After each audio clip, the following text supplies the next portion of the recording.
आज ही से जीवन के हर पल का आनंद उठा लो। आज ही से मन की एक नई शांति पालो। समय आ गया बदलने का, समय आ गया कुछ करने का। अब उठा लो आनंद प्रतिदिन के जीवन का।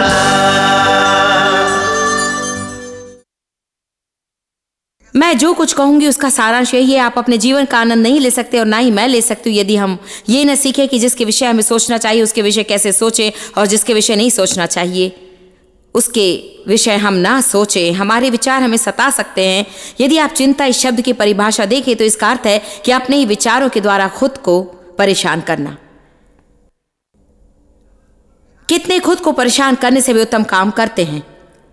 जानते हैं, मैंने शैतान से बहुत परेशानी पाई है। मुझे उसकी सहायता नहीं करनी है।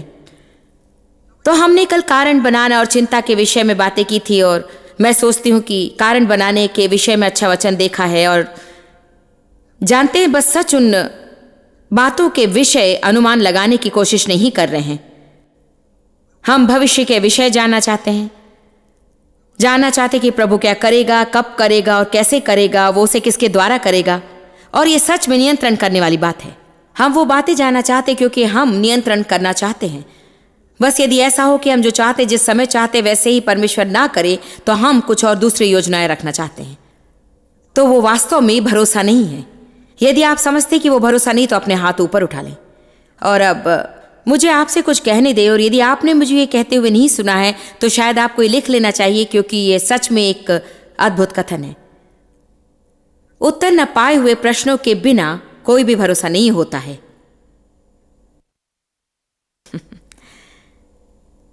दूसरे शब्दों में, यदि हम कहें हमें हर एक परिस्थिति में भरोसा रखते हैं, तो उसका अपने आप ही अर्थ होता है कि उस परिस्थिति के विषय में ऐसी भी बात है जिनका हमारे पास उत्तर नहीं है। नहीं तो हमें भरोसा करने की जरूरत ही नहीं, क्योंकि यदि हम सब कुछ जानते हैं और यदि हमें सारे उत्तर मिल चुके, सबका हमने अनुमान लगाया और हम जानते हैं क्या, कब, कौन, कैसे और क्यों, तो फिर हमें भरोसा करने की जरूरत ही नहीं है, क्योंकि हम पहले से ही जानते हैं। भरोसा तो हम में से उन लोगों के लिए है जिनके पास ऐसी बातें जो हम नहीं समझ पाते और उत्तर न पाए हुए प्रश्न हैं। और सबसे उत्तम रीति से मैं कह सकती हूं, जो कोई खुद को मसीही विश्वासी कहने जाने वाला है उसके लिए भरोसा एक बहुत बड़ी बात है, और ये ऐसी बात है जिसमें हमें उत्तम होना अच्छा है। इब्रानियों अध्याय 4 में बाइबल कहती है, जितनों ने परमेश्वर पर भरोसा किया उन्होंने विश्राम में प्रवेश किया। ये लेट कर नींद लेने की बात नहीं है, ये भीतरी मनुष्यत्व के विश्राम के विषय कह रहा है। दूसरे शब्दों में, आप हमेशा किसी परेशानी में नहीं रहते कि किसी बात को समझने की कोशिश करें। यीशु ने कहा, हे सब थके और बोझ से दबे हुए लोगों, मेरे पास आओ और मैं तुम्हें विश्राम दूंगा। वो लेट कर नींद लेने के विषय नहीं कह रहा है, वो उनके विषय कह रहा था जो अपने प्राणों में थके हुए हैं। जानते हैं, आपका प्राण यानी आपका मन, आपकी इच्छा और आपकी भावना है। आपका मन आपकी भावनाओं पर असर डालता है। इसलिए यदि आप मानसिक रूप में परेशान हैं तो भावनात्मक परेशानी की संभावनाएं भी होती हैं। मुझे आपके विषय नहीं मालूम, परंतु मैंने कुछ वर्षों पहले अपने मन में ठान लिया कि निराश होने से मैं थक चुकी हूं, और यदि परेशानी नहीं चाहती तो मुझे सब बातों पर नियंत्रण करने की कोशिश करना बंद करना होगा। मैं निश्चय जानती हूं कि आज यहां कुछ नियंत्रण करने वाले लोग हैं। आप शांत बैठे, परंतु मैं जानती हूं कि आप वहां पर हैं। आज मैं आपसे कुछ अलग बात पर बातें करना चाहती हूं, परंतु उसमें ये जानने की इच्छा रखना अभी भी जुड़ा है। ये दूसरे लोगों के काम पर ध्यान देने के विषय है। आज मैं आपसे दूसरे लोगों के काम की ओर ध्यान देने के विषय बातें करना चाहती हूं, और परमेश्वर क्यों सोचता है कि एक समस्या है और यह हमारे लिए समस्या उत्पन्न करता है, क्योंकि हम केवल सबका काम ही जानना नहीं चाहते। इसके एक और समस्या जुड़ी है, हम उन्हें उनका काम भी बताना चाहते हैं।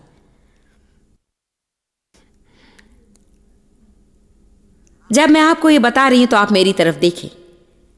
ये खास बात ही तो संबंधों में समस्या उत्पन्न करता है, और मसीह की देह में समस्या उत्पन्न करता है। मतलब, हाँ, संसार में बड़ी बड़ी समस्याएं हैं, परंतु मैं आज आपसे विश्वासियों के समूह के रूप में बातें करना चाहती हूँ। यह हमारे लिए बहुत सी समस्याएं उत्पन्न करता है।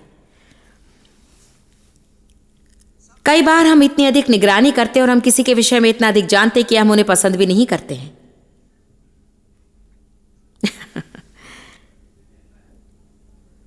या हम लोगों के विषय में इतना अधिक जानते हैं कि हम उनका आदर नहीं कर सकते। लोग सामान्यतः अपने आत्मिक अगुए को लेकर उनकी प्रतिमा ऐसे आधार पर रखते हैं और वे विश्वास करना चाहते हैं कि वे सिद्ध हैं, परंतु वे उनके साथ व्यक्तिगत संबंध रखना चाहते हैं। इसलिए यदि आप लोगों को अपने साथ व्यक्तिगत होने देंगे तो फिर वे ये देखना शुरू करेंगे। मैं ये नहीं कह रही हूं कि आप एक पापी हैं, परंतु आप एक व्यक्ति हैं और आपके व्यक्तित्व में कुछ कमियां हैं कि आप सुबह 6 बजे अभिषेक में पूरे होकर नहीं जागते, कि आप कभी कभी नाराज हो जाते हैं या फिर आप क्रोधित हो जाते हैं। डेव और मैं शायद कोई विवाद कर रहे हों, या शायद हम कई बार लोगों को निराश करते हैं और उनके लिए उपलब्ध नहीं होते हैं।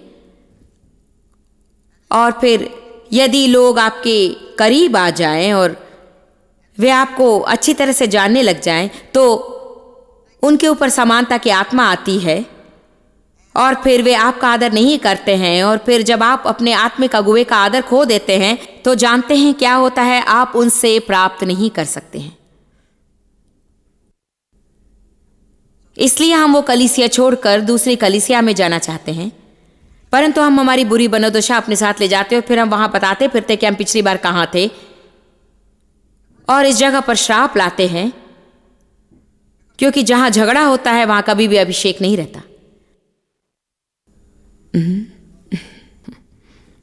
मैं आपको वहां देखती हूं और मैं आपको भी देखती हूं जो टीवी द्वारा देख रहे हैं, और जबकि मैं अपने काम की ओर ध्यान देने के विषय कह रही हूं, अपना टेलीविजन बंद ना करें। मैं आपसे कह रही हूं और मैं आज धीरे धीरे बताऊंगी, क्योंकि मेरा विश्वास है कि यह बहुत ही महत्वपूर्ण है। मुझे ये चाहिए और आपको भी चाहिए, क्योंकि समय समय पर हम सब इसमें गिरते जाते हैं। मेरे जीवन में ऐसा भी समय था जब मुझे जो नहीं बताना था उसे बताने के कारण मैं सच में परेशानी में फंस गई। जिनका न्याय नहीं करना चाहिए था उनका न्याय करने से, जिसके विषय दृष्टिकोण नहीं रखना उसके विषय दृष्टिकोण रखकर, और फिर जब मैं परेशानी में फंस गई तो मैं सच में सीधी हो गई। और हाँ, लंबे समय तक, मतलब मैं मुश्किल में थी, मैंने किसी को कुछ नहीं बताया, मैं हर बात में बाहर ही रही। परंतु क्या आप जानते, लोग होने के नाते हम कैसे फिर जब सब कुछ समय के लिए अच्छे से चलता है तो आप फिर से इसमें थोड़ा वापस चले जाते हैं। शायद आप पहले किसी परेशानी में ना जुड़े, ये तो मानो हमें इसे फिर से करना है। फिर जल्दी ही आप खुद को परेशानी में डाल देते हैं। फिर वो व्यक्ति जिसने आपको कहने के लिए मना किया था उसे पता चलता है कि आपने कह दिया और वे आकर आपसे कहते हैं आपने बता दिया, आप शर्मिंदा हैं, और ये सब बातें और गड़बड़ी। मुझे नहीं मालूम था कि मुझे इसका उत्तर देना होगा, परंतु मैं आश्चर्य करती हूं कि कई बार हम किसी से कुछ कहते हैं, अब किसी से नहीं कहना। यदि हम चाहते कि कोई भी ना जाने तो हमें अपना मुंह शुरू में ही बंद रखना होगा, क्योंकि मैं इस निष्कर्ष पर पहुंची कि सब लोग कम से कम एक से तो कहते हैं और उन्हें नहीं बताने के लिए कहते हैं। जानते हैं, मैं इसके विषय सोच रही थी, हम ऐसा आखिर क्यों करते हैं? हमारी समस्या क्या है?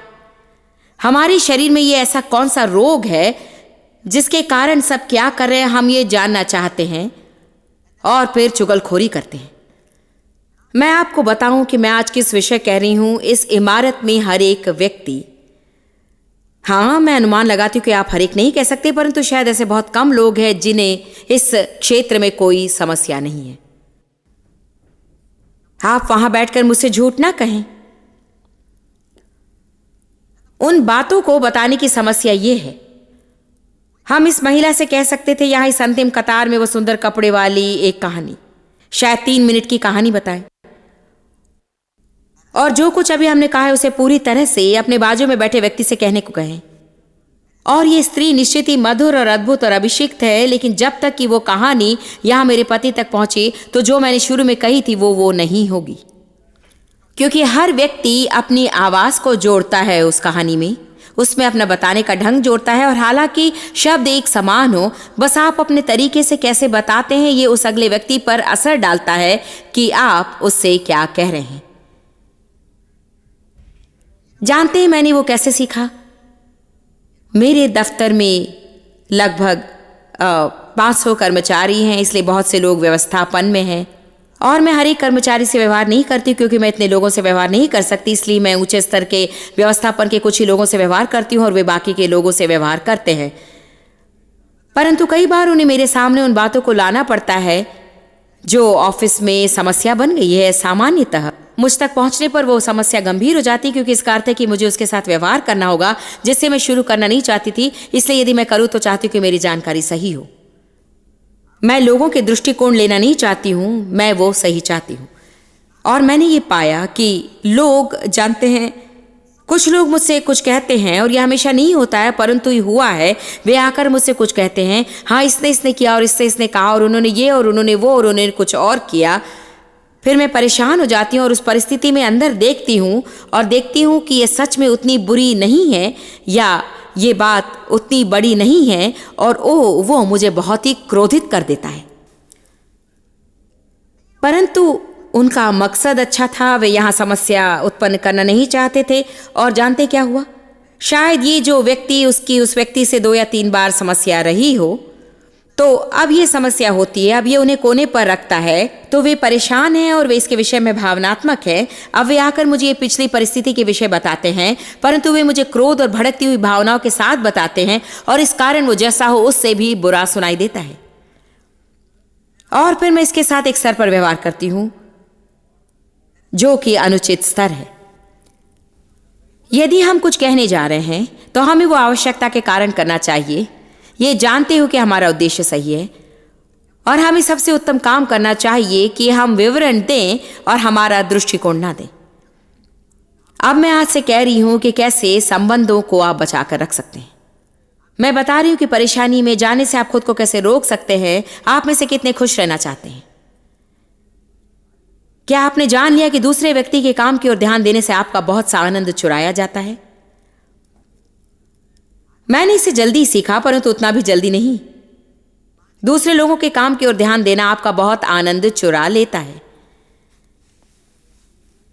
मैं नहीं जानती कि आप आत्मिक अगुओं के विषय में क्या सोचते हैं, परंतु आप जानते लोग मुझे देखेंगे। मुझे याद है एक बार ग्रॉसरी स्टोर में एक महिला वहां कतार में आती और मैं वहां होती हूं।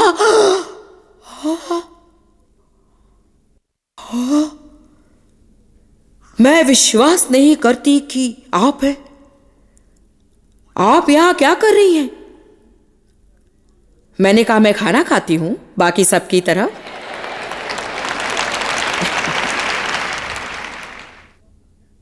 जानते हैं हम लोगों के विषय में अजीब विचार रखते हैं। हमें भी सबके समान ब्रश करना होता है और नहाना होता है। आमीन।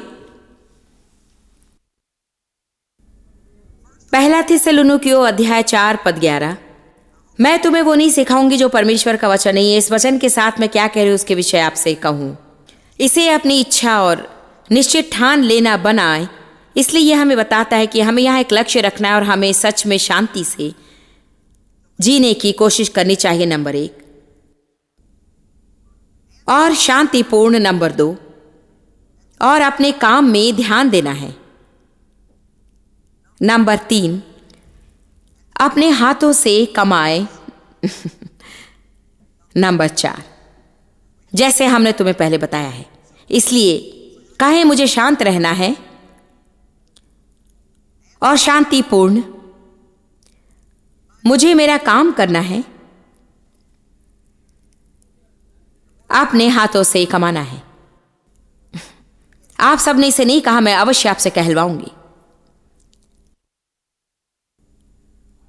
बाजू में बैठे व्यक्ति को हिलाकर कहे जाग जाए। ठीक है। मैंने पिछली रात कठिन परिश्रम किया है। कहे मुझे चुपचाप और शांत रहना है। अब देखिए, जब हम सब सहभागी हो जाते तो कितना अधिक जीवित सुनाई देता है। कहें मुझे मेरे काम की ओर ध्यान देना है। इसे दोबारा कहें, एक बार और कहें।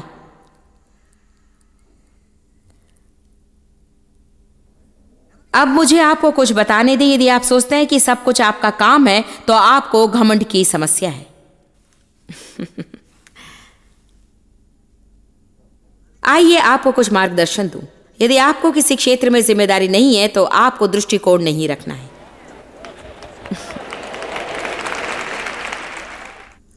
क्या ये अच्छा नहीं है? हालेलुया। जानते हैं लोग ऐसे दृष्टिकोण रखना चाहते हैं, मतलब कहे मैं जो करती हूं या कुछ भी हो, मुझे इस क्षेत्र में बहुत सी समस्या नहीं होती हैं। यदि मैं कुछ करूं तो मैं उससे बस बाहर ही रहती हूं। कोई भी जो लोगों के सामने खड़ा रहता है वो अपने कर्मचारी के विषय दृष्टिकोण रखना चाहता है। मेरे कपड़े, मेरा ये, मेरा कुछ और। देखिए, आपकी उस क्षेत्र में कोई जिम्मेदारी नहीं है। आपको मुझे कपड़े पहनाकर यहां लाना नहीं पड़ता, मेरे कपड़ों के लिए पैसे नहीं देने पड़ते हैं। क्या आप उसे समझ गए? यह आपकी जिम्मेदारी नहीं है, इसलिए आपको कोई दृष्टिकोण नहीं रखना है। लोगों से प्राप्त करने में केवल दृष्टिकोण ही हमें रोकते हैं। इससे क्या लाभ होगा कि कोई ऐसे कॉन्फ्रेंस में आते हैं या रविवार सुबह कलीसिया आते हैं और वहां बैठते और वचन सुनते और आराधना का आनंद लेते हैं और बाहर जाकर कार में बैठते हैं, फिर जो कुछ भी हुआ उसके लिए लोगों का न्याय करते हैं। शायद आप घर में ही बैठे अच्छे होते, मतलब घर में ही रहकर परेशान हो, कलीसिया में जाकर परेशान ना हो। आप जहां, यदि आप उस जगह को सच में पसंद नहीं करते तो जाकर कहीं और ढूंढ ले जहां आप सोचते हैं कि आप खुश रहेंगे, परंतु वहीं रहकर उस जगह में जहर ना घोलें। आज मुझे मुस्कुराना है क्योंकि आप सब मेरी ओर देखकर मुस्कुरा नहीं रहे, तो निश्चय ही हमें रहना। जानते हैं, यदि हम काम करें, यदि हम व्यस्त रहे, आप में से कितने लोग जानते कि वो क्यों कहता है अपने हाथों से काम करें? क्योंकि यदि आप सच में व्यस्त रहें तो वो आपको दूसरे लोगों के काम से अलग रखता है। इसीलिए पौलुस ये कहता है, जब वो विधवाओं के विषय में बता रहा था, उसने कहा यदि विधवा बुजुर्ग हो तो उसे फिर से विवाह करना जरूरी नहीं है। उसने ये नहीं कहा कि ये पाप है, परंतु उसने कहा उसे जरूरी नहीं, परंतु वो कहता है यदि वो जवान है तो फिर शायद वो फिर से विवाह कर सकती है, नहीं तो फिर वो काम नहीं करेगी और पीठ पीछे बातें करेगी, क्योंकि उसके पास करने के लिए कुछ नहीं।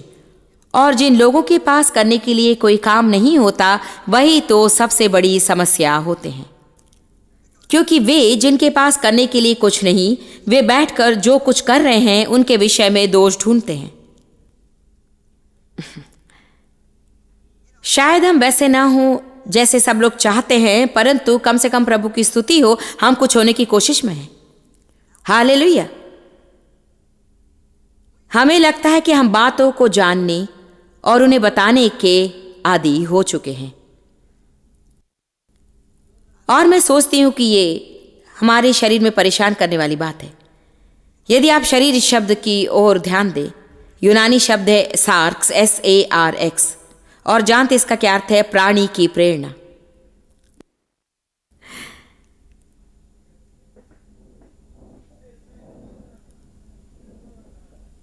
पहला कुरिन्थियों अध्याय 8 वचन 1 और 2।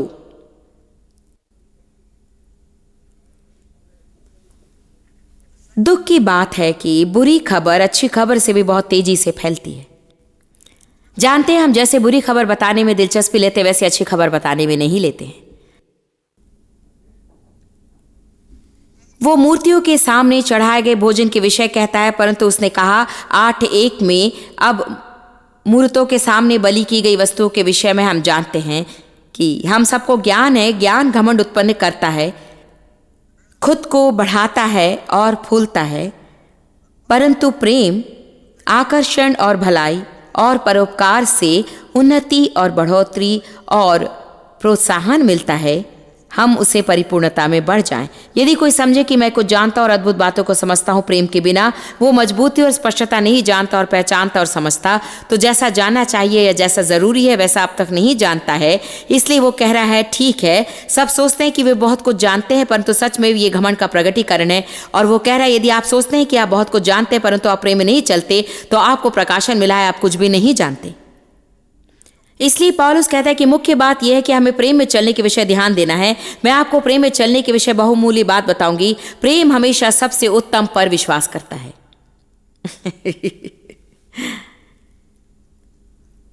तो यदि मैं किसी को कुछ करते हुए देखती हूं जो एक या दूसरे मार्ग में जा सकता है, आप में से कितने लोग जानते हैं कि कई बार हम कुछ देखते हैं या हम उन्हें दूर से देखते हैं या हम किसी बात के विषय कुछ सुनते हैं और सच में हमारे पास पूरा विवरण नहीं होता, वो एक मार्ग में जा सकता है दूसरे पर, परंतु लोगों के शरीर में कुछ गलत बात है कि वे हमेशा इसके विषय गलत मार्ग में ही जाना चाहते हैं।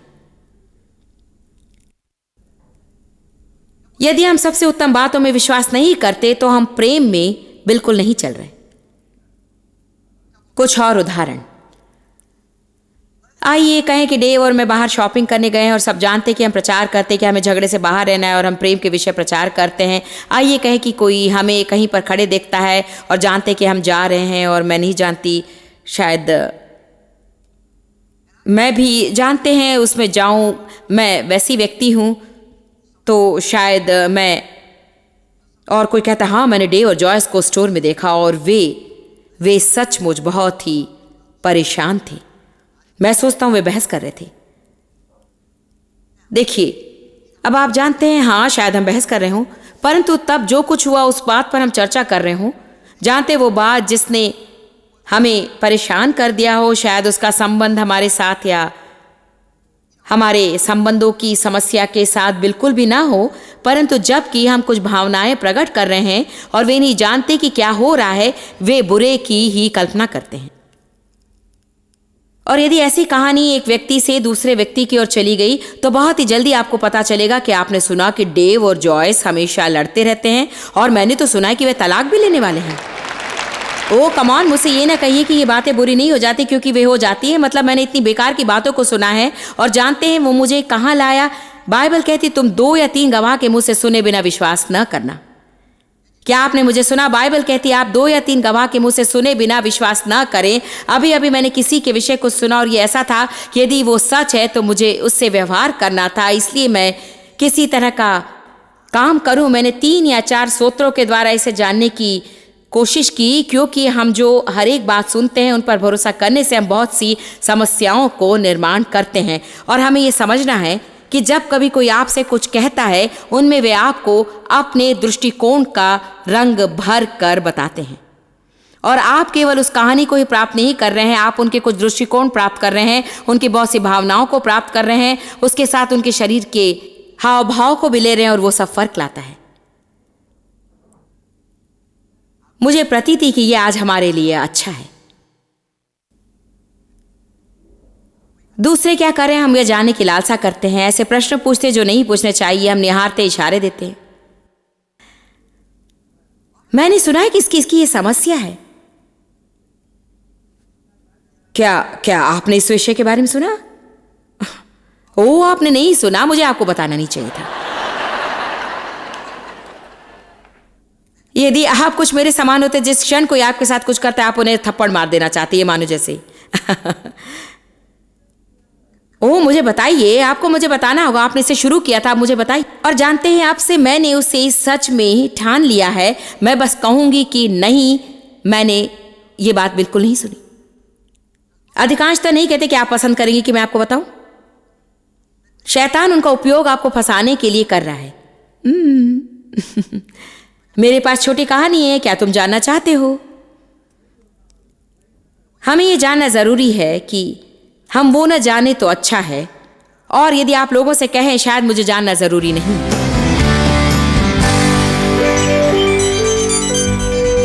मैं कठोर नहीं होना चाहती और मैं आपको जो अभी बताने जा रही हूं, मैं ये केवल आपसे ही नहीं कह रही हूं, परंतु मैं खुद को भी याद दिला रही हूं। और वो ये है कि अपने काम की ओर ध्यान दें, अपने दृष्टिकोण अपने ही पास रखें, और जब तक आपके मुंह खोलने की जरूरत ना पड़े तब तक उसे बंद ही रखें। यदि हम इसे करेंगे तो हमारे बहुत अधिक मित्र होंगे और हमारे पास अधिक मन की शांति होगी। जब आपके पास ध्यान देने के लिए अपना ही काम है तो आप किसी और के काम में ध्यान देने की कोशिश ना करें। जैसे मैंने कहा कि ये मेरे लिए और आपके लिए भी है। इस वचन को अपने अंदर रख दे, क्योंकि मैं विश्वास करती हूँ कि ये जीवन बदल देने वाला है।